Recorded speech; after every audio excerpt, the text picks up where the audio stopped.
All right.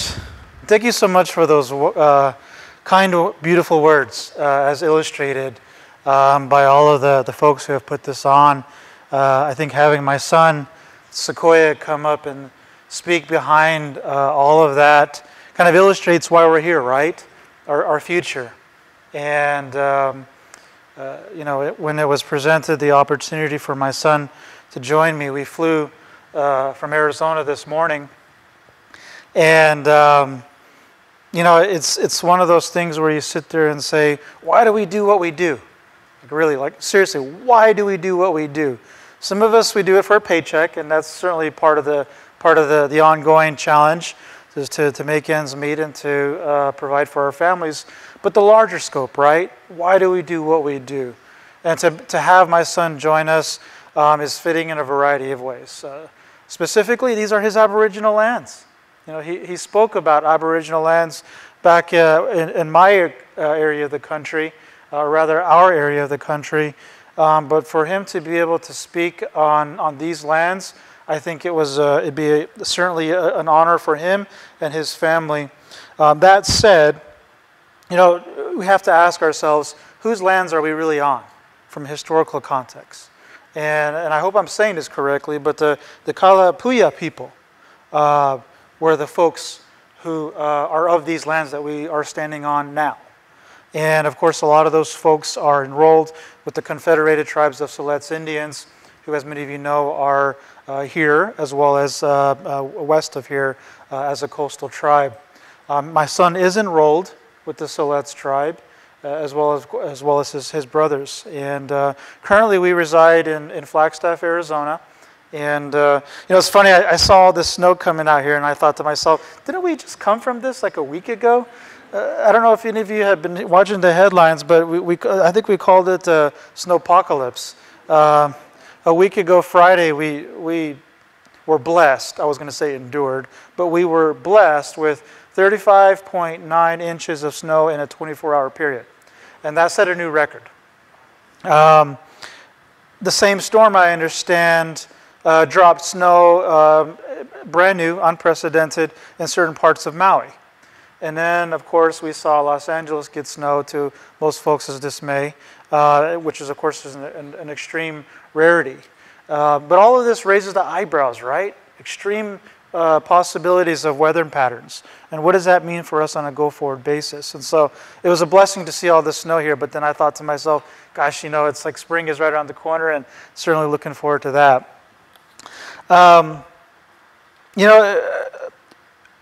Clanship that my son spoke of is just so important.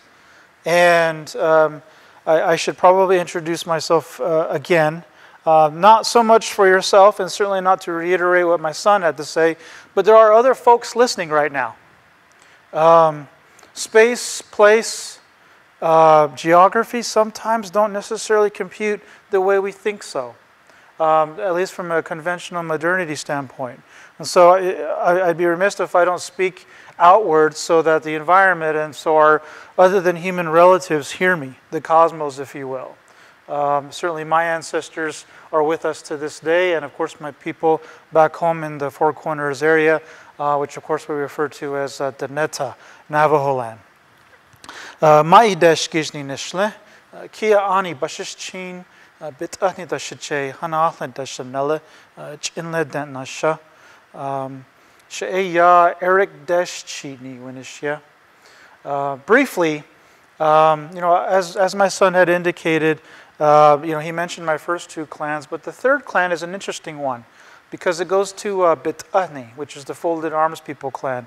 If any of you have heard of Chief Manuelito, he's one of our more famous leaders. He's one of the signatories to the treaty for Navajo people that we signed in the late 1800s. He was my relative. He is essentially my grandfather by virtue of clanship. And so it's important that we speak outward very specifically to identification.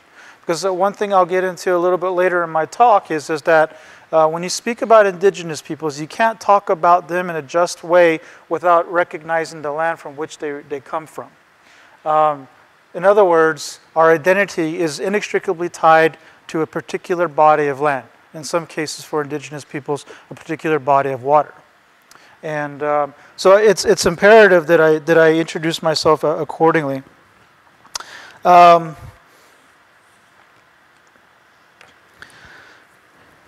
know, without going any further, I really want to thank you all for inviting me. It's such an honor to speak on behalf of the things that I want to talk about, the people that stand with me. And they're just not Navajo people. They're Hopi people. They're Ute people. They're Zuni people. There are many Pueblos in the state of New Mexico, present-day New Mexico, who relate to these same ancestral lands that I'm going to get into. And so it's just not me. And it's just not these particular tribes. There are others as well who claim ancestral ties to this particular body of land that I'll be getting into. And with that, of course, comes a lot of responsibility. And of course, with that responsibility is it's a great honor. So I don't take my speech today lightly. And I'm just so grateful for you all to invite me and of course be present listening today. You know, I wrote my speech, and you know, I was moved by the comments made earlier, speaking from the heart. And I certainly wrote my speech from the heart. However, I'm going to weave in and out of it because you know, there's something to be said about living in the present moment, right? A lot of these thoughts and words came to me prior to today, and I think it would be disingenuous for me not to honor all of you here today. The energy you emit, the thoughts that you have, you personally. You know, speaking from the heart is something that I think is deserving for you as a person representing your family, and of course the path that you have taken to get here and the one that you're going to carry on after tonight. And so living in the present is especially important in honoring your being. So I'm going to weave in and out of this, so bear with me. But before going any further, if you're not familiar with the Bears Ears National Monument, or more specifically the Twin Buttes, what's portrayed up here or illustrated in those pictures are the Twin Buttes of Bears Ears. Very specific to Aboriginal stories, or rather creation stories, rather, to the different peoples who claim these lands. Specifically for Diné people, right around this time is when we tell these stories, in the winter time. Outside of the winter period of time, you know, the stories as to how these Twin Buttes actually came to be are not spoken, and there are very specific reasons for that. But just briefly, though, this is what you're presently looking at. Common ground. You know, I really, when I looked at this theme, I thought to myself, common ground. Typically, tribes are always collapsed into the larger American narrative. And as a politician, and as well as an Indigenous rights advocate, I don't always like that. I just thought, common ground, really? But I was reminded of what happened with the Bears Ears National Monument.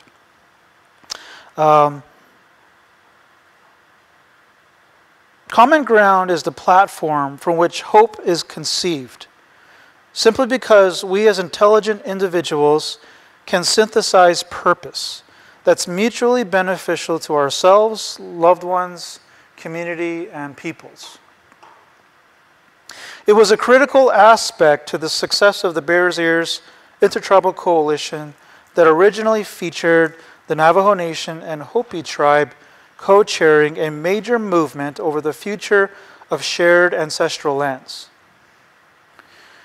If you're not familiar with how these two tribes, Navajo Nation and the Hopi tribe, usually behave with respect to land, we usually find ourselves at each other's necks. Typically in the courtroom, rather. Setting aside our historical differences and finding common ground proved to reveal great possibilities. It's important to understand, though, that doing so was a conscious choice. Having evaluated very carefully what this would mean for our people respectively, including close analysis of where our difference ended and specifically where our commonalities began. And for these reasons, I will speak to great differences in ways of knowing and how those differences generate new ways of relating to land and managing those lands. Quote, "If you can't explain it simply, you don't understand it well enough." Who in the audience knows who said that? By a raise of hands. I'm sorry? Absolutely. Albert Einstein. Of course, it's safe to say that most or all of you know who Albert Einstein is. The next quote, see if any of you know who stated this. "If you don't have anything to say, then don't say anything at all." Your mom. Absolutely. Well, this is about kinship, so there you go. No, you know, it was interesting. There's a gentleman that I befriended a long time ago, but before that, he was an interesting character. His name is Kenneth Morrison, and you know, he was a person who I'll get more into who he was, but you know, it's interesting to hear Mom because, and it's very appropriate because he was very much into what it meant to be kin. In fact, one of the books he authored was titled "The Solidarity of Kin," and but you know, he always had this point of you know, grading papers where he would say assertions without evidence, or rather, how do you know? And it was tough in his coursework because he would always say that there was so much written about people in general, but particularly Native American people, that didn't say anything. And he used to always say, if you don't have anything to say, then don't say anything at all. Ken was a religious studies professor at Arizona State University who I was fortunate enough to know. He stood firmly on the notion that it was imperative that when we write about Native American people, or anyone else for that matter, we represent them in their own terms. And we do that in part not by descriptively writing about them, rather by demonstrating what is actually transpiring from their perspective. He would say with respect to writing about Indigenous peoples, "Show me, don't tell me." These two quotes, one by Albert Einstein and the other Kenneth Morrison, they very much haunt me. And they haunt me leading up to this night. Largely because the subject matter I'm going to engage with you is very complex and potentially transformative. For me, it was. I don't proclaim to be an expert on this subject matter. However, I do claim to be an expert on where I've been, what I've done, and where I intend to go, which has all greatly benefited from this course of study, the course of study offered by Ken. In short, what I've done on Mother Earth is my demonstration, and is just a fraction of it. If just a fraction of it can benefit you, I would be fully joyed. It was May of 2015, and I had just taken post in the Navajo Nation Office of the President and Vice President. A month later, I was asked to evaluate the ongoing efforts by then, an informal coalition building effort by grassroots leaders, including representatives of the Ute people, Hopi people, Zuni people, and Navajo people. At the time, I was still establishing my footing in the new administration and wasn't sure of how much time I would be able to commit. but there was something peculiar about this effort. To me, it was the first time traditional knowledge would be the driving force in shaping a governmental initiative, especially at such a large scale. The proposition, as it was told to me, would go straight to the President of the United States.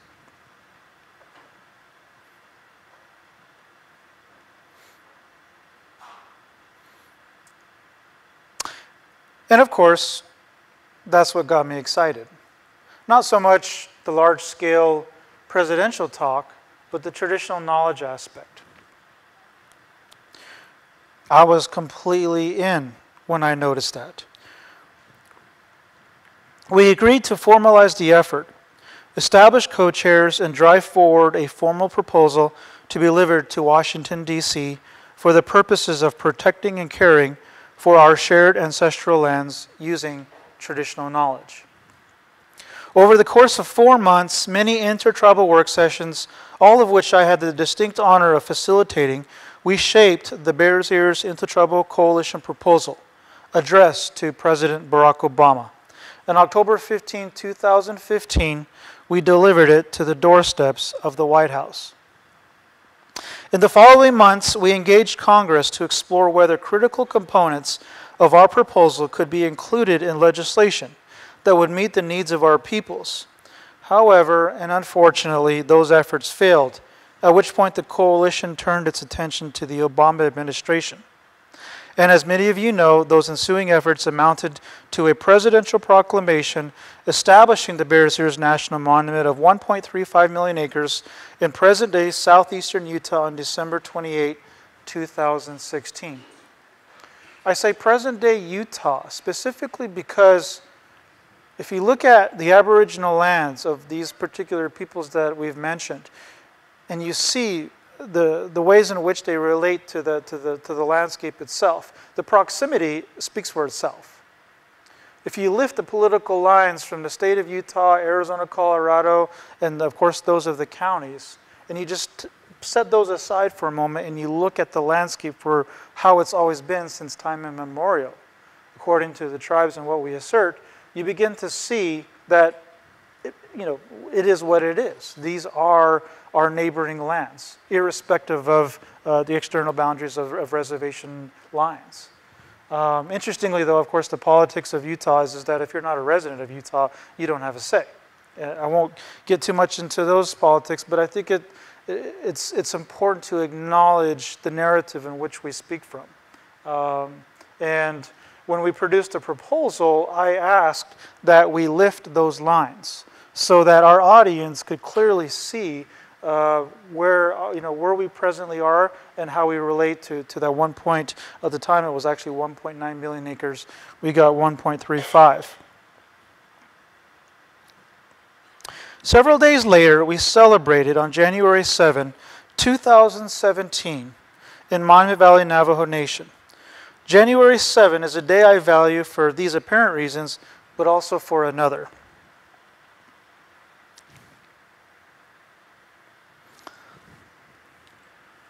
This was January 7, 2017.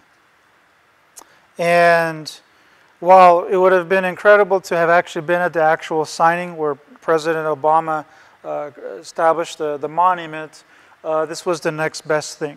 And of course, this is at the Welcome Center in El Jato, Navajo Nation, also Utah. And there's a variety of really beautiful people in here from various parts of the land. Navajo, Ute, Hopi, and I shamelessly put myself in this picture.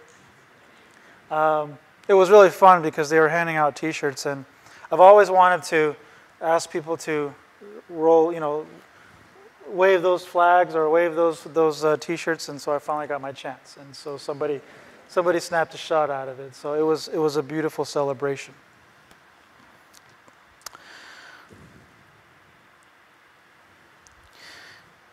It was 2002, year 2002. I was enrolled at Arizona State University, and I was essentially a kid in search of many answers as to who I was. Unbeknownst to me, I was also yearning for healing.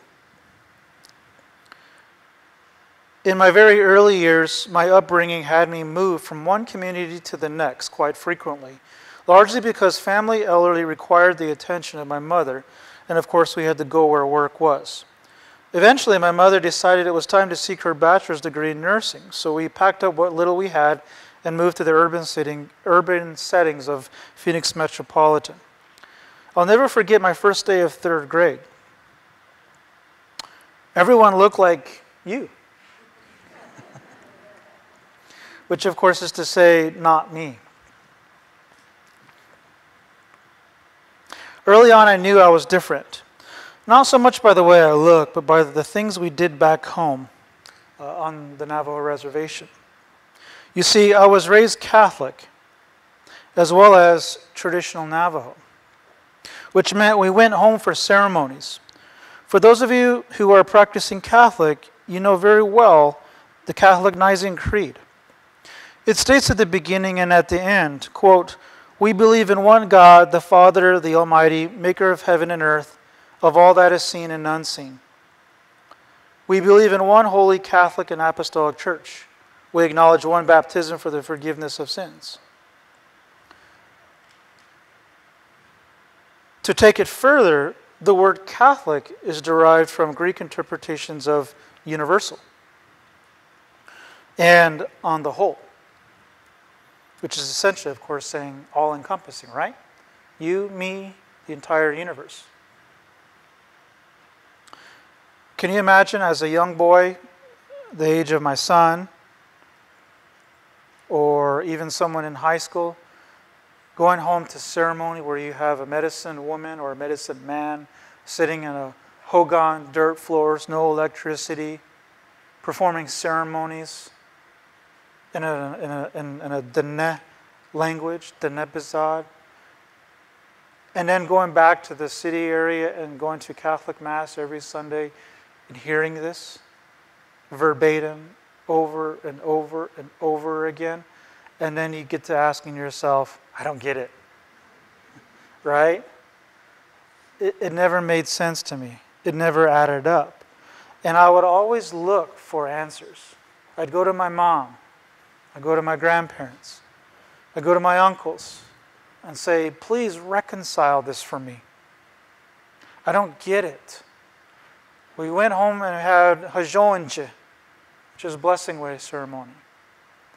And then I'd come back and we'd go to church and I'd hear this. One and only Apostolic Church. It drove me nuts.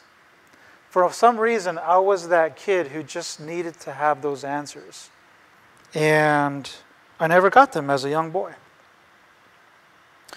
Needless to say, this effort remained elusive all the way up through high school. I would ask questions to Hatathlis, which were Navajo medicine people, as to what was going on in the ceremony and how healing was achieved. He or she would explain in English because that's the language I understood. But like I said, it never added up.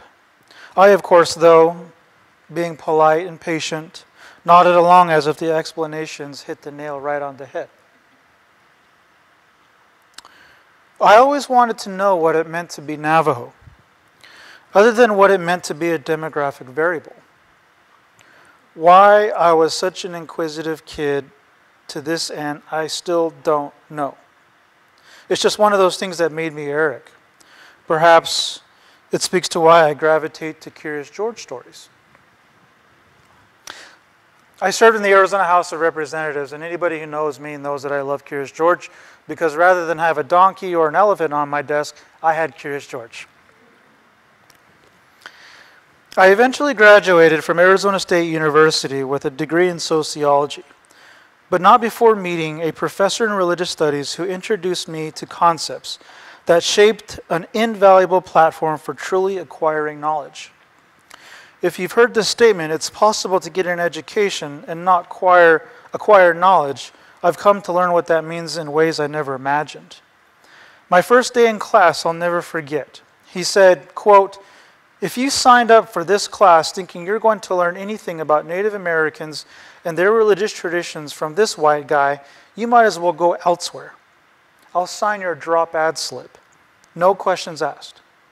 It would be irresponsible of me to claim authority of the subject matter and profess to be an expert over traditions that aren't mine. It would also border on arrogance as well. But if you're interested in learning how Western lenses grossly misrepresent Native American religious life and how the pervasive nature of such is nothing short of unjust, we must speak and write in their terms, not ours. End quote. Can you imagine walking into a class and hearing that literally probably the first thing that came out of the professor's mouth? I thought it was just going to be a bird course. Oh, I got to get these humanities out of the way, sign up for religious studies course, and I walk in and this guy drops the mic. And I said to myself, where is he going with this? And from that day forward, I was hooked.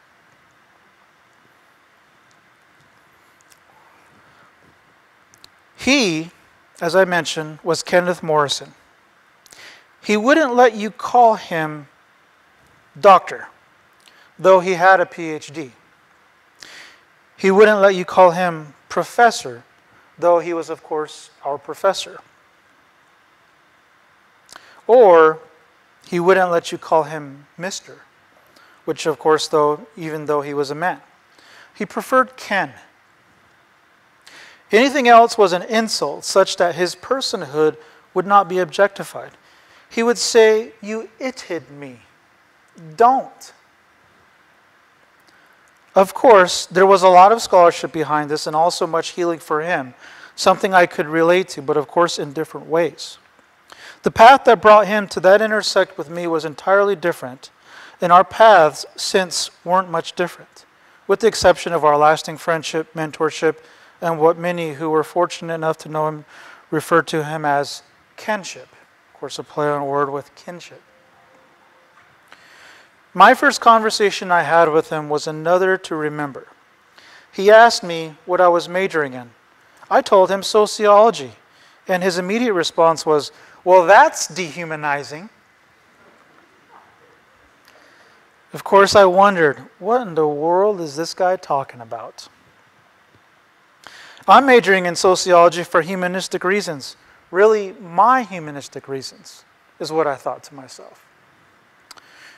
You see, I came from a bit of a broken home. In short, I hated with a passion the times when my mother and father would have to interface in my presence. They were divorced, and the reasons for were quite unpleasant.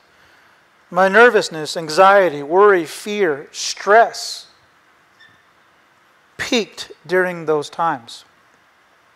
It's because of trauma experienced prior, right? For those of you who know a thing or two about trauma as a child, you know what this feels like, however which way that was created for you. And the efforts to try to move on beyond that can be very, very challenging.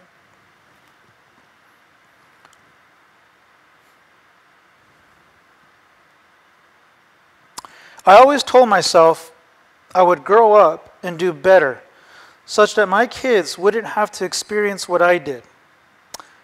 How many of you in the audience can relate in your own way? Sociology, in particular sociology of the marriage and family at the time, seemed to offer harbor for an ailing soul seeking personal resolve. So, when Ken Morrison called my academic endeavors dehumanizing, I of course found myself scratching my head. I eventually came to learn what Ken meant. Sociology and essentially all social cultural disciplines study abstract concepts about people rather than engage people interpersonally and on their terms. We know this to be true when we're queried for polls, surveys, and census count. Statistics, research methods, and likewise tools try to encapsulate us to formulate theory and assert truths for persons, or a people, right? That alone sounds gross, to me anyways. That alone sounds quite detached to my personal experiences. The very experiences that take resident in only my consciousness and only my subconsciousness. Sociology particularly the marriage and family, it made sense to me. Rationally, it all added up with respect to how this could be. But it still never offered the very specific thing that I needed in order to reach back into my own personal history and resolve it. Theory only goes so far, right? The space between this abstraction and me personally as Eric, how do you close that?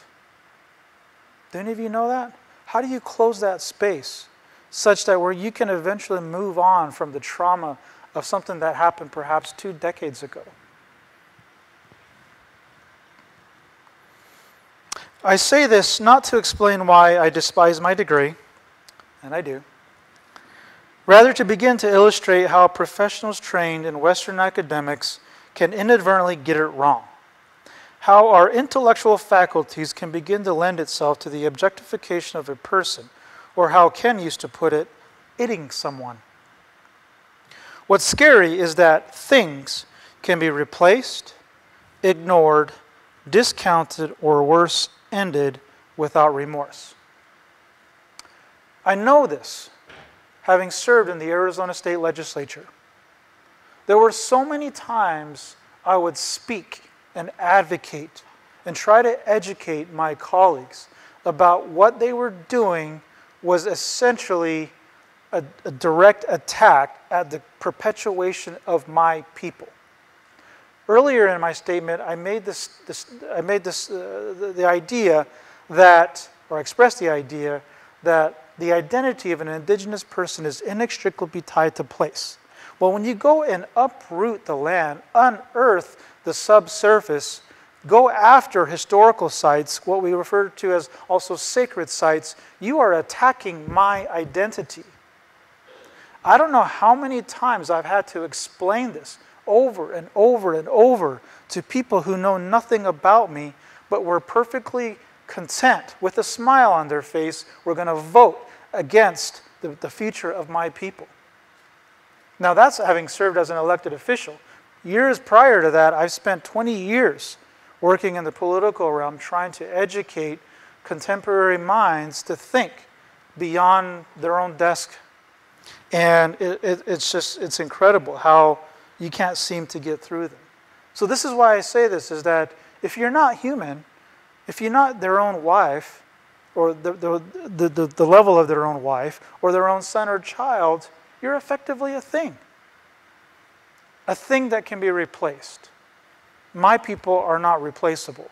Certainly the Siletz people of my son are not replaceable. The Siletz tribe was once terminated, right?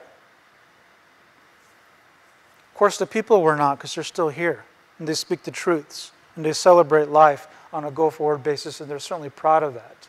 Which is one of the reasons why I brought my son here.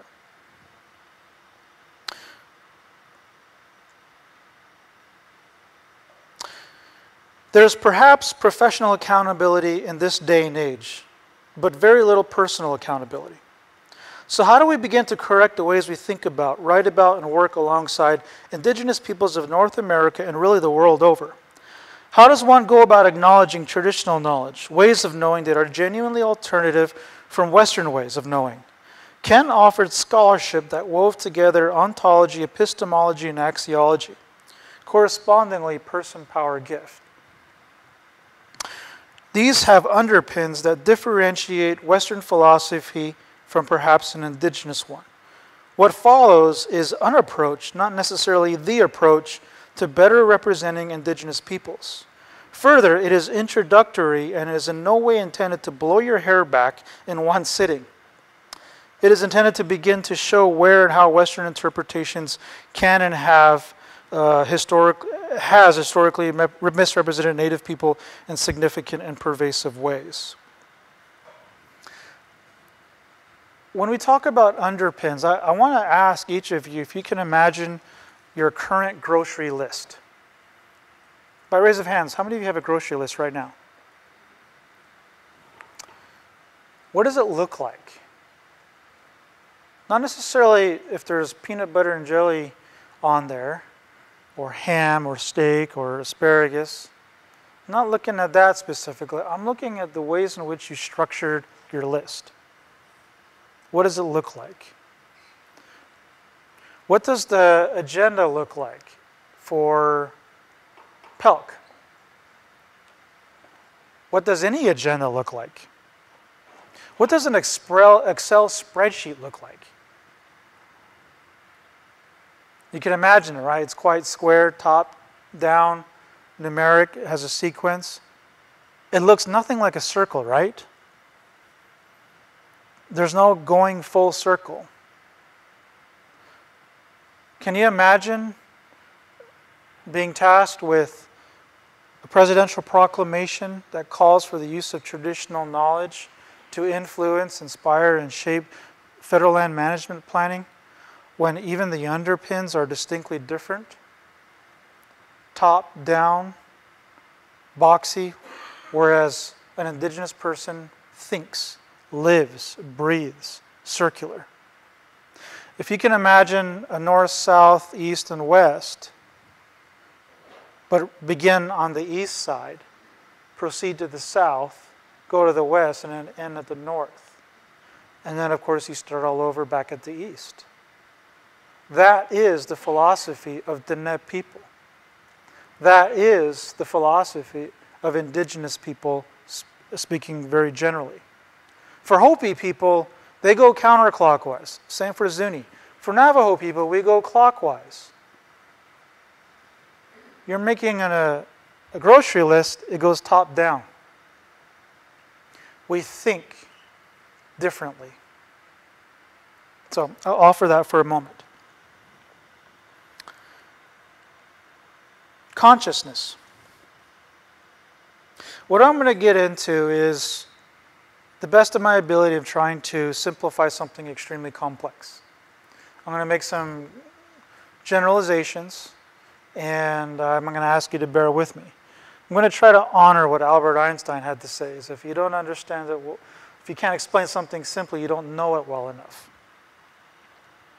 I've spoken to objectivity to a certain degree, and I'm sure folks in the room are quite familiar with what it means to be objective.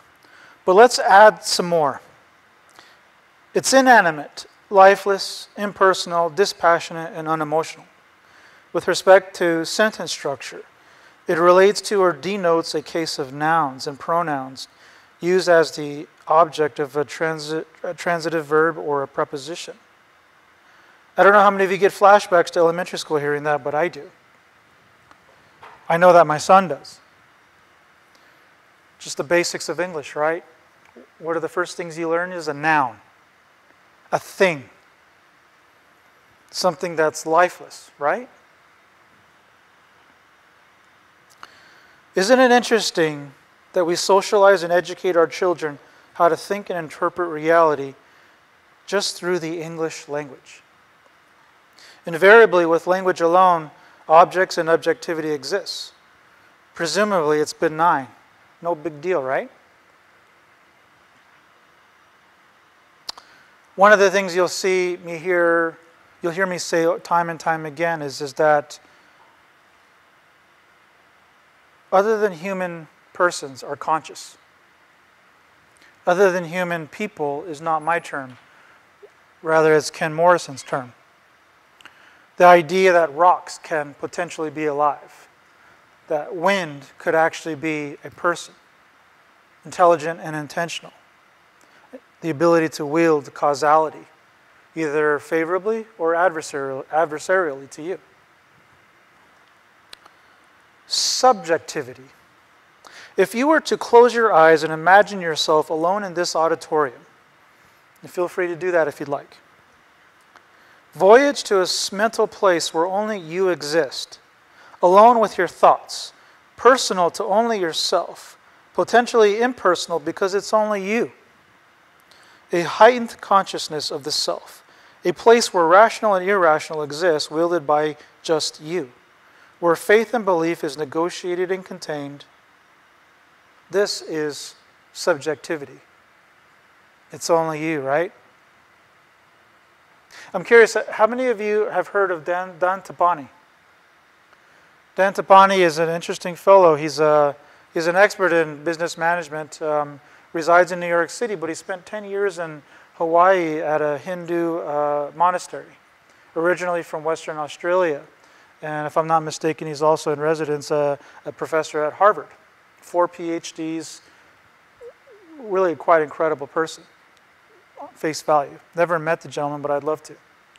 One of the things that I find particularly interesting is an exercise that he offered. He says, if you have any unresolved emotions, it's emotion, of course, is energy tied to the subconscious.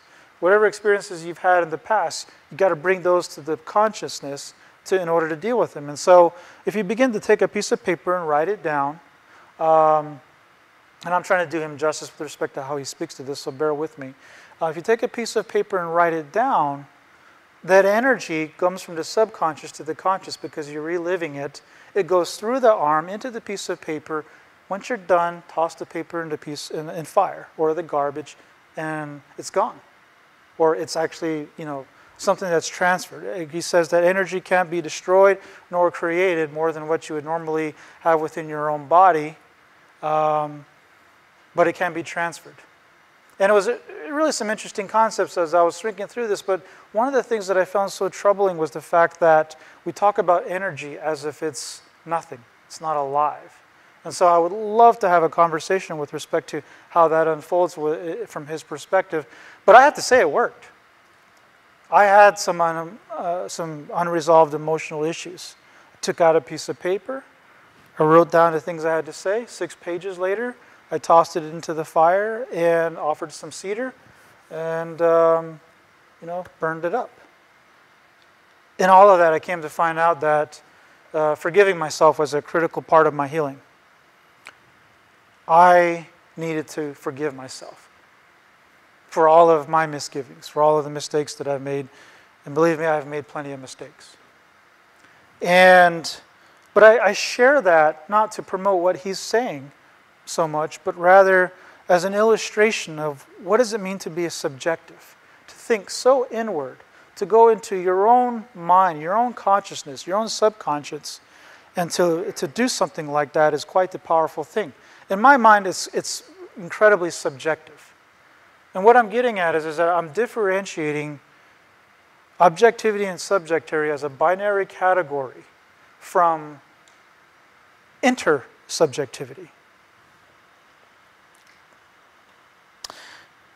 It might be too much of a generalization to say these two categories compose Western thought, those being objectivity and subjectivity.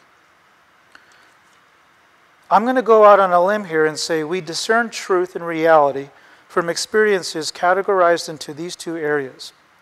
Certainly, American society is a cross-section of many peoples from around the world who bring varying philosophies, schools of thought, and religious perspective. And I don't mean to irresponsibly transcend them, but with respect to the ways in which we think, speak, and write about indigenous populations, I would say 9 times out of 10, we are seeing such through lenses evidenced by literature itself. Now, earlier in my what I was saying was that we have gross misrepresentation of Native American peoples, pervasive across the country. Most literature that you pick up, even written by Native American authors, they step in potholes, they step into traps when we start to begin to convey what does it mean to be indigenous, which I've come to learn is being a good relative. Having my son here speak is him being a good relative to his people, to his land. What does it mean to be a good relative to you? It might be, your idea of being a relative might just consist of your son, your father, your grandparents, maybe even friends who are family, and then that's it, right? Well, from an indigenous perspective, kinship extends beyond the blood relatives. It goes into clanship. It might even go into a people. It goes into the water people. It goes into the air people. It goes into specific places such as Bears Ears. It goes into what we refer to as sacred mountains. It goes to the oceans. It goes to the cosmos. It goes to the sun. It goes to the moon, Father Sky, Mother Earth. That's a lot of relatives, right? So what does it mean to be a good relative? Well, of course, you have love. You have joy. There's a lot of responsibilities that come from that. And Diné thinking, it's, our governance is is our governance. It's a very complex and dense, difficult to understand if you weren't raised with it. But it governs the ways in which we are to conduct ourselves personally and in a familial context. And it includes other than human persons. So in order to be a good relative, there's a lot to live up to. And it extends far beyond the Western notions of conventional family. So when we start talking about, writing about, speaking about, advocating about, it begs the question, or rather, it begs the statement. You can't protect what you don't know. No different than you can't heal what you can't diagnose. I'm going to repeat that again. You can't protect what you don't know. No different than you can't heal what you can't diagnose. And I say that because in conservation, we talk a lot about protection, right? If you pick up a book written on Native American people, somewhere in the foreword or somewhere along the lines, it says, I'm doing this to protect Native American culture. I'm doing this to protect this or that about these particular people. But invariably, as you go through that text, you find yourself thinking, does this person really know who these people are? Again, you can't protect what you don't know. Rather, you could actually begin to take a careful look at your own intellectual lenses and see how you just might be imposing your own ideas and interpretations of reality on the people who see things entirely different. Mutually exclusively different. Further, you'll hear from the leaders of Bears Ears that Bears Ears is about healing. It is. Bears Ears is about healing. A really interesting story I'll share with you is that the very first, can you hear me when I step over here? I'm kind of mic'd up here. When I facilitated the very first session of the Bears Ears Intertribal Coalition, we had just agreed to establish it in a formal way. And I pulled out my white papers and I got my markers and I started asking the question, the fundamental question, why do we do what we do? And there must have been about 40 people in the room. Medicine people, lawyers, conservationists, activists, elected tribal leaders, and many others. And they all began to respond to that question. Why do we do what we do? Why are we even here? And we filled up, those large sticky pads that we stuck on the wall. And 80% of that spoke to traditional ways of being, ceremony, language, herbal medicine, access in order to perform ceremonies, things of this nature. And I ended up saying, okay, very good. But what does that mean? Can you put it in just one or two words? What does this mean? Because we're going to have to convey to the American public, these are federal public lands we're talking about, we have to convey to the American public, what is this really about? Because in order to access that body of knowledge is challenging. And my son, who happens to be, I think, 70 years old, not this one, of course, clan-wise makes for an interesting arrangement of familial context. His name is Willie Gray Eyes. He said, healing. That's what it's about. And that is what it's about. When we start talking about climate change, what are we really talking about? Scientists will talk about, greenhouse gases and concentration of this or that in the atmospheric arena such that we've passed the point of no return and, it sounds like all hell's breaking loose and the end of the world's coming, right? But really, when you ask an indigenous person about the ill effects of climate change, they're going to simply say, she's not well. How do we negotiate Mother Earth back to being well? How do you do that for yourself? If you have a bump, a bruise, a flu, a virus, what have you, what do? You go to the doctor, right? And you just hope that that doctor can diagnose specifically what the issue is, right? Particularly if it's a serious one. If there is not a diagnosis that's accurate because that particular person isn't proficient in their field, you're not going to solve that issue. You're not going to be able to cure it, right? Medicine people, a whole body of knowledge that understands the ill effects of climate change in the ways that the vast majority of the American population don't. There's a whole body of knowledge. We call it traditional knowledge. Ways in which you can negotiate healing is something that our people have. And it's very specific to a people, which is to say, I'm not going to disclose, the real thrust of all of that to people who belong to the Pueblo communities or to the Utes. And they're not going to do the same to us. And part of the reason is not just that it's proprietary, but also too is that it very much goes to that particular land. When you talk about Siletz people, there is nowhere else in this world that they belong. Because again, their identity is rooted specifically in a place. For Diné people, we have 4 mountains, often referred to as sacred mountains. Those of folks who know me well know that I don't like to use the word sacred because it comes from the word sacrament. You end up getting Judeo-Christian influence into our interpretations of reality, which makes a giant mess of things. But in general, sacred sites. It's funny, Donald Trump uses the word sacred all the time, and I'm thinking, when we use sacred, that's not what we're referring to. So in other words, it's a loaded word, it's ambiguous, it means everything and it means nothing. So I usually steer clear of the word sacred. Same thing with spiritual. I don't know what it means when you talk about being spiritual. It's a very slippery word.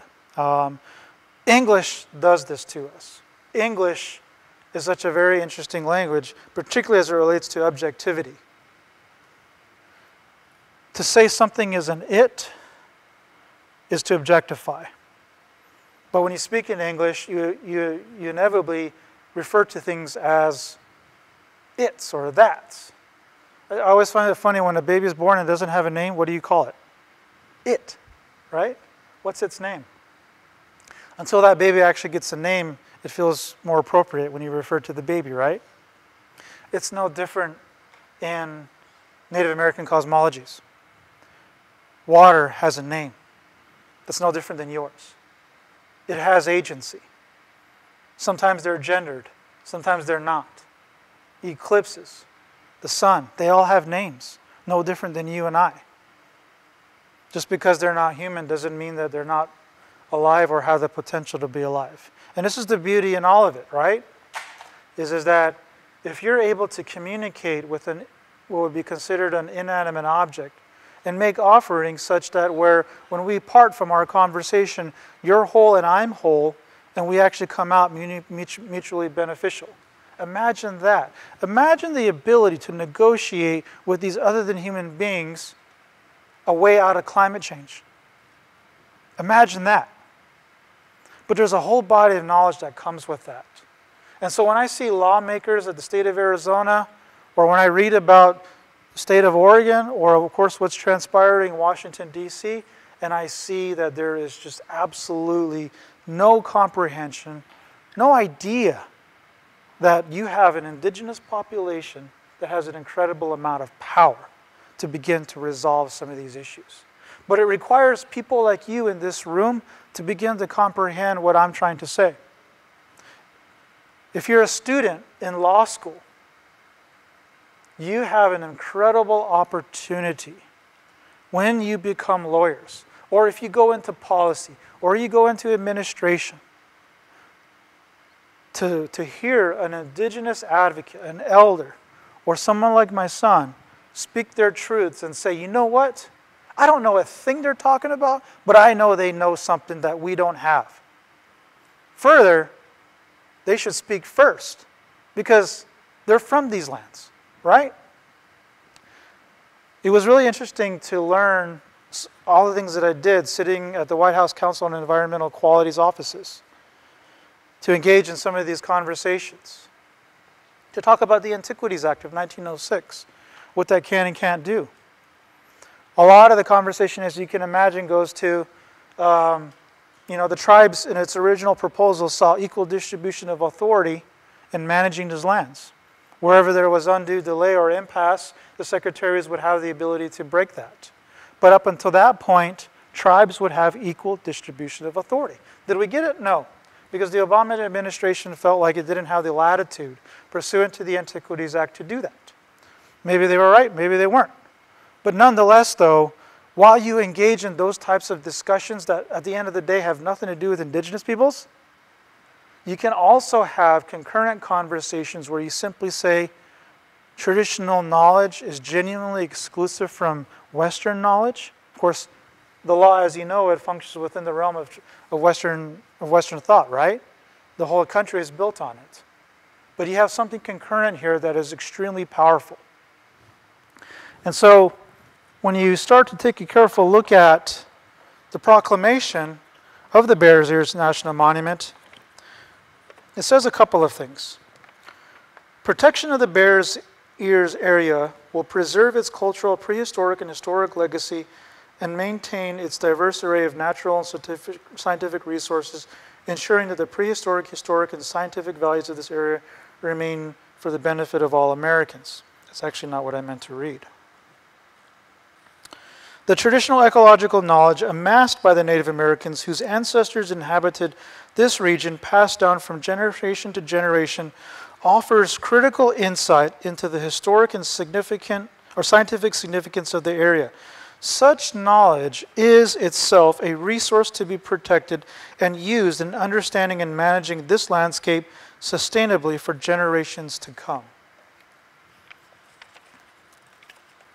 That, of course, was in the whereases. When you get into the therefores, it states, to that end, in developing or revising the management plan, the Secretary shall carefully and fully consider integrating the traditional and historical knowledge and special expertise of the Commission. The Commission, of course, consisting of 5 representatives of the 5 tribes. The expertise. I don't know of any federal law out there other than this that acknowledges traditional knowledge as something to be protected. Not only protected, but also to be used. And I want to go back to the point of what I was just saying. Can you protect what you don't know? The answer is no. Just understanding that alone and proceeding from that point going forward, I think is really critical in terms of how the federal government and even yourselves relate to tribal peoples and their governments. Second is that to that same sentence that I stated earlier, is that you can't heal what you can't diagnose. And some of you might be wondering, why did I bring up Ken Morrison other than his scholarship? You know, when we talk about healing, which is what Bears is about, and we don't talk about ourselves, then we're missing the point. When I talk about landscapes, be it Bears Ears, Boko Sleet, which is the mountain which I live by, I always say there's no way that if the land is not well, I'm going to be well. When I'm well, the land is well. And as a people, it's the same way. So we're hurting now. You can see it with all the social ills. You can see it in how we treat one another. We can feel it. And so when we begin to talk about the idea of healing, and we also talk about climate change, they're closely related. And so I really want to offer to you this idea of intersubjectivity, this idea of having an interpersonal relationship with other than human persons and proceeding from there. Remove objectivity from your consciousness. Remove subjectivity from your consciousness and begin to explore this idea of intersubjectivity. And you just might begin to see things from an indigenous perspective.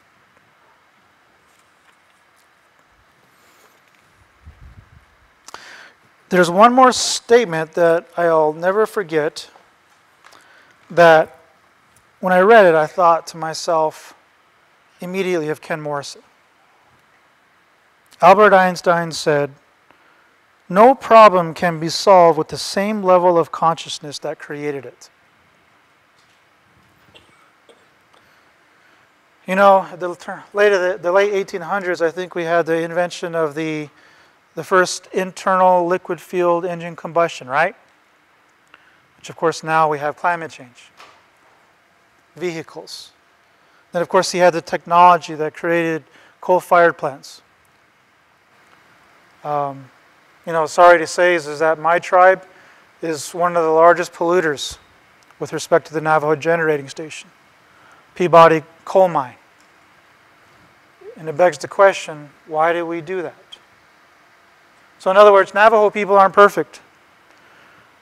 We champion, and to this day are still trying to save a power plant and a coal mine that is devastating Mother Earth.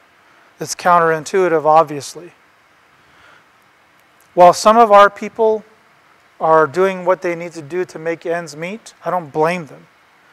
But there has to be a time when we begin to muster the courage to own our identity and to dig deeper into our ability to create, to innovate, to own our identity, and to plow forward a new version of ourselves.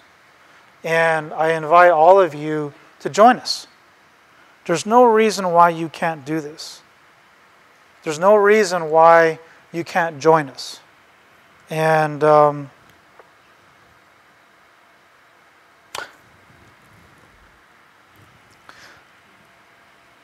want to share with you Ken Morrison.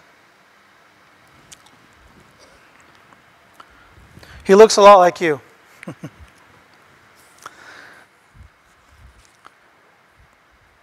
Professor Ken Morrison joined the ASU faculty in 1983 and taught here for 25 years before he retired in 2008. He earned his BA at St. Dunstan's University and his MA and PhD at the University of Maine. Ken was noted for being a caring mentor who insisted on high standards and who generously helped his students to achieve them. He served for many years as a director of undergraduate education in the Department of Religious Studies and was selected as Professor of the Year in 2001 by the ASU Parents Association. His research focused on Native American religion and history. He was the author of The Embattled Northeast, the elusive ideal of Abenaki-Euro-American relations, The Solidarity of Kin, Ethnohistory, Religious Studies in the Algonquian French Religious Encounter, and numerous scholarly articles.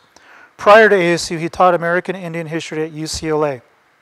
Ken passed away in Florence, Oregon, January 7, 2012. Not far from here, right? On January 7, the same day we celebrated the proclamation of the Bears Ears National Monument just 5 years later. For me, personally, it meant so much because this gentleman was the guy I happened to walk into a religious studies course who transformed my life. There was a time when I didn't know who I was. There was a time when I even questioned whether I wanted to be Diné. Growing up in the urban settings, predominantly white population, Catholic. In 1998, I hit all 52 Catholic masses. I'm not Catholic anymore. I don't even claim Christianity. The scholarship that this gentleman provided for me was a platform for all kinds of new opportunities, new possibilities, new consciousness. If this type of knowledge and this type of philosophy, rooted in who I am, can begin to transform one life and inspire what became the Bears Ears National Monument, if that can happen, it tells me that really anything can happen. Right? In an institution like the University of Oregon, where somebody who's not native, who knows his role, he knows his responsibilities, as somebody who claims a PhD, claims to be an expert, but knows he cannot claim authority over Native American religious life, or any indigenous peoples for that matter, with respect to how we interpret reality, that kind of humbleness, and to still be able to have an impact on me that would eventually influence the Bears as we know it, it tells me that each one of you have that potential. It tells me that each one of you can change the world. It's possible. And, you know, coming here, I thought to myself, wait a second. Ken came to Oregon to finish his last days. And he died in Florence, Oregon. And, you know, his t-shirt is I love his t-shirt. I wish I had it. If you can't read it, it says, in a participatory universe, there are no neutral observers. Which is to say, each one of us, whether we want to or not, we affect the other. If you're raised in a Hogan, you know this because there are no bedroom walls. What you say and do is felt by the other. And Hoan is a microcosm of the universe. So what you do and say, for better or worse, has an effect. And I just love the t-shirt because it speaks to a wholesome kinship. And lastly, before I finish up, when I was coming here, I was going through some old emails, and there's this one dated December of 2010, and I'll read a part of it as part of a tribute to Ken. Eric, just found your invitation to Sequoia celebration. Of course, my son here. While I am not going to be able to make it, I am sending congratulations. I'm finishing an article on Hollowell and post-Cartesian anthropology for inclusion in a British book on animism. When that is done, I'll turn my attention to packing, downsizing in preparation for a late spring move to Oregon. My new home base in Florence will always be open to you and yours. By the way, my email address will remain asu.edu. If you find yourself free for a moment in the upcoming holiday madness, parens, I am a Scrooge, end parens, perhaps we can grab a cup of coffee. I can't believe that Sequoia is 4. Yikes, Ken. That quite possibly, I think, was the last message I received from him. And I can't remember the last time I saw him, just because I never thought he would leave us. I'm sure you didn't expect to hear about him with respect to Bears Ears National Monument. But given that my son was going to be here, and that Ken, I'm sure, is with us here tonight, I felt it was particularly important to begin to show why I do what I do. I'm Navajo.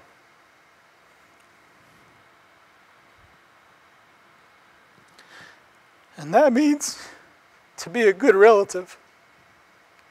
I'm not always. But that's my purpose. And I hope I conveyed that to you today. Yeah.